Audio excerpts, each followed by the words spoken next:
பிஸ்மில்லாஹிர்ரஹ்மானிர்ரஹீம். அன்பான சகோதர சகோதரிகளே, அஸ்ஸலாமு அலைக்கும் வரஹ்மத்துல்லாஹி வபரகாத்துஹு.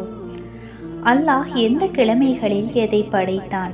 திங்கட்கிழமை மரங்களை படைத்தான், செவ்வாய்க்கிழமை துன்பத்தை படைத்தான், புதன்கிழமை ஒளியை படைத்தான், வியாழக்கிழமை உயிரினங்களை படைத்து பூமியில் பரவச் செய்தான், வெள்ளிக்கிழமை ஆதம் அலைஹிஸ்ஸலாம் அவர்களை அந்த நாளின் இறுதி நேரத்தில் அசருக்கும் இரவுக்கும் இடையில் படைத்தான், சனிக்கிழமை மண்ணை படைத்தான், ஞாயிற்றுக்கிழமை மலைகளை படைத்தான்.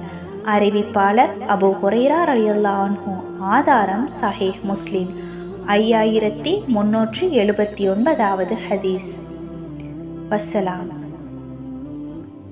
இதே போல நல்ல பல தகவல்களை அறிந்து பயன்பெறுவதற்கு எமது சேனலை சப்ஸ்கிரைப் செய்து தொடர்ந்தும் எம்மோடு இணைந்திருங்கள்.